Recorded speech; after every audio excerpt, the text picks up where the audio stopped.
નમસ્કાર, હું Rinku Prajapati public India ન્યૂઝમાં આપનું સ્વાગત કરું છું। શરૂઆત કરીએ આજના સમાચારની। અમૂલના છૂટા કરાયેલા 100 કર્મીઓનો હોબાળો, નોકરી પર પરત લેવાની માંગ સાથે એમડીને આવેદન આપ્યું। આણંદ સ્થિત અમૂલ ડેરીમાં ફરજ બજાવતા 100 કરતાં વધુ કર્મચારીઓને અચાનક ફરજ પરથી છૂટા કરી દેવાયા છે। ત્યારે આ છૂટા કરાયેલ કર્મચારીઓ આજરોજ અમૂલ ડેરી ખાતે આવી પહોંચ્યા હતા અને હમારી માંગે પૂરી કરો, તાનાશાહી નહીં ચલેગીના નારા લગાવ્યા હતા।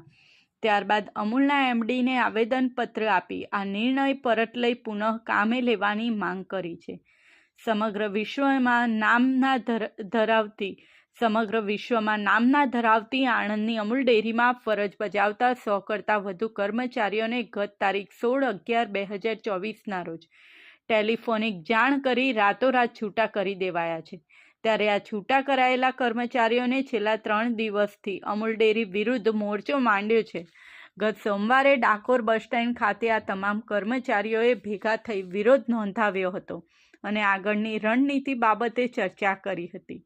જે બાદ બીજા દિવસે એટલે કે મંગળવારે ડાકોર નજીક ભવન્સ કોલેજની સામે એક શોપિંગ સેન્ટરની ખુલ્લી જગ્યામાં તમામ કર્મચારીઓએ એકત્રિત થયા હતા, જ્યાં સામાજિક કાર્યકરને શોષણનો ભોગ બનેલ કર્મચારીઓને ન્યાય અપાવવા માટે જાણીતા મહિપતસિંહ ચૌહાણ ઉપસ્થિત રહ્યા હતા અને અમૂલ વિરુદ્ધ ઉગ્ર આંદોલન કરવાની ચીમકી ઉચ્ચારી હતી। જે બાદ આજરોજ આ તમામ છૂટા કરાયેલ કર્મચારીઓ અમૂલ ડેરી ખાતે આવી પહોંચ્યા હતા અને ભારે સૂત્રોચ્ચાર કરી અમૂલના એમડીને આવેદનપત્ર પાઠવ્યું છે।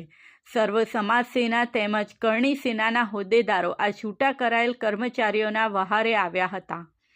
કર્મચારીઓ દ્વારા આપવામાં આવેલા આવેદનપત્રમાં જણાવ્યું છે કે અમે HRS કોન્ટ્રાક્ટમાં નિમણૂક કરવામાં આવેલા તે સમયથી અમૂલ ડેરીમાં ખૂબ જ નિષ્ઠા અને ઈમાનદારીપૂર્વક પૂરેપૂરા ખંતને મહેનતથી અમૂલના તમામ નીતિ નિયમનું અચૂકપણે પાલન કરી નિયમિત રીતે અમારી ફરજો નિભાવતા આવેલા છીએ।